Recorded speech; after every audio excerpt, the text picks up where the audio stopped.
A Little More OOMPH is the name of my general use build for the Lead Storm minigun in Deep Rock Galactic. I tend to bring this build with me for most of my Hazard 5 missions, as well as the deep dives.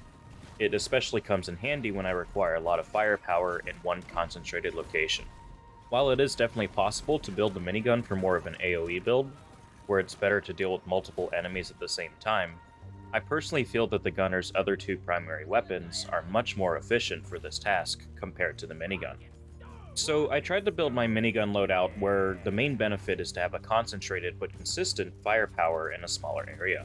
For the secondary weapon, the BRT-7 pistol with its lead spray overclock has a high amount of damage per burst, as well as has a very high weak point damage bonus that allows this weapon to be very effective for any enemy that requires a weak point kill. This build is very helpful to the team, especially whenever there is a single high health target that needs to be engaged, such as dreadnoughts, oppressors, or detonators. Also, because of the way that the minigun is built, enemies that are normally tougher and need more time than the average grunt, such as Praetorians and grunt guards, get taken care of very quickly with this build.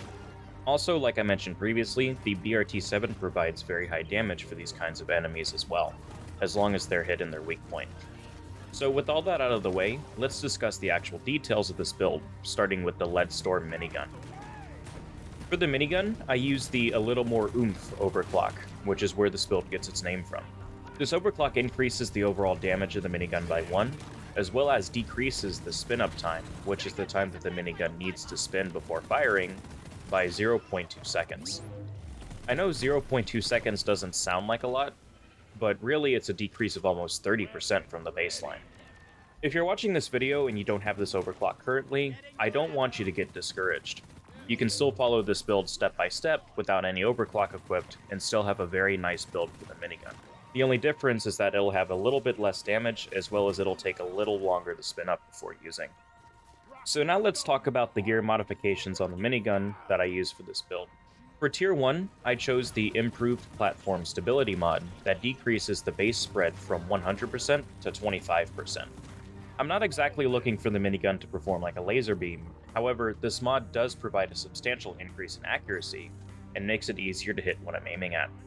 For Tier 2, I chose the High Velocity Rounds mod, which increases the damage from 11 to 13. I chose this mainly to build on the small damage boost that is provided by the overclock. The maximum ammo for the minigun is 2,400 rounds, so I personally don't have any issues with running out of ammo.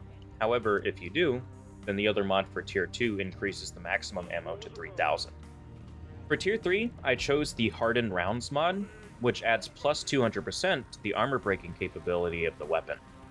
This also helps since most enemies in the game have at least light armor, so having this mod installed will make cracking that armor easier, no matter where I hit them.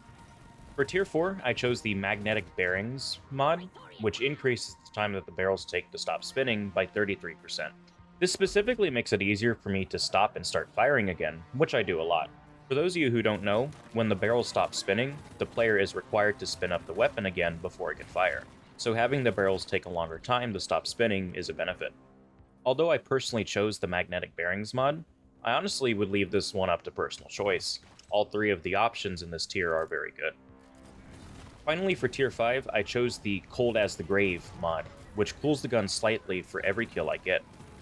Overheating is sometimes an issue for me personally, so I like this mod because, simply put, as long as I'm killing enemies, the gun will slightly cool and take longer to overheat. Moving on to my secondary weapon, I use the BRT-7 Burst Fire Pistol, which I build to excel at weak point damage. As such, I mainly use this pistol on targets that have very distinguishing weak points, such as Praetorians, Oppressors, and Dreadnoughts. The overclock that I use for the BRT-7 is Lead Spray, which multiplies the damage by 1.5, while also multiplying the base spread by 4.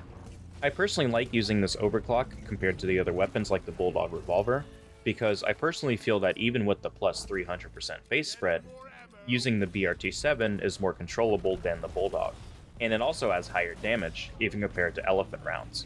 With that being said, here are the modifications that I use for the BRT-7. For Tier 1, I chose the Floating Barrel mod to negate some of the drawbacks from the ×4 base spread. This brings the base spread down to 280% from 400%, as well as brings the spread per shot down from 100% to 60%. For Tier 2, I chose the Recoil Dampener mod, which decreased the recoil of the pistol by 50%. I should mention, recoil and base spread are not the same thing. While the recoil mod makes the pistol easier to shoot, it doesn't directly counteract the base spread debuff that the lead spray overclock provides. I would leave this tier up to personal preference though. All three of these mods aren't excellent, but not horrible either. For Tier 3, I chose the Increased Caliber Casings mod, which bumps the damage from 32 to 36. Keep in mind that this is damage per bullet, so taking into consideration the 3-round burst aspect, the total damage is increased from 96 to 108. For Tier 4, which I feel is the most important mod for this gun, I chose the Hollow Point Bullets mod, which gives a plus 40% weak point damage bonus. This means that, as an example, for every 100 damage inflicted on an enemy, if the bullets hit the enemy's weak point, then there will be a plus 40 extra damage applied in addition to the base damage. And finally, for Tier 5, I chose the Longer Burst mod, which increases the burst size from 3 to 6. I chose this one personally because usually whenever I'm using the pistol, I'm close enough to the enemy that having the extra fire rate helps with maximizing the damage in the minimum amount of time. Furthermore, I don't feel that the other mod on this tier list that adds stun damage is useful for this build, because a lot of the larger enemies, such as Oppressors and Praetorians, have stun resistance. So now that we're done with the weapons, I'm going to briefly cover the perks I use as well as my equipment. For my passive perks, I use Thorns to get rid of the small enemies that are hard to hit whenever they attack me, such as Swarmers and Shockers. I also have Born Ready to ensure that I have a full pistol magazine at all times, and finally Resupplier to get both more health and ammunition whenever I use a resupply. For my active perks, I personally use Iron Will and Field Medic, just because I'm a huge fan of this combo.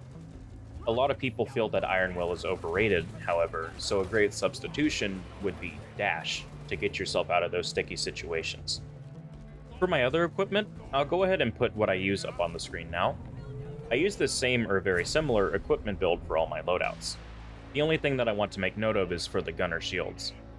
Instead of doing max duration for Tier 3, I prefer to have the Lasting Effect mod, which gives my teammates a few seconds after leaving the shield to still have the shield properties. It's great if we're still surrounded after the shield dissipates. Finally, for my grenades, I use the Cluster Grenade, which is great at dispatching groups of smaller enemies when I feel overwhelmed. However, the High Explosive Grenade will also work. Thank you guys for watching this video on my A Little More OOMPH build for the Gunner in Deep Rock Galactic. If you guys would like more details on the specifics for this build, I will leave a link in the description for this build on the carl.gg website. If you do end up using this build or have any suggestions, may you please leave them down in the comments below. I enjoy hearing your feedback. Aside from that, have a great day and rock and stone. Well done, team. Immediate Dreadnought threat eliminated. Objective completed. Shield ready. Good work. All objectives have been achieved. Call the drop pod when you're ready to move on. Did I hear a rocket? Supply drop.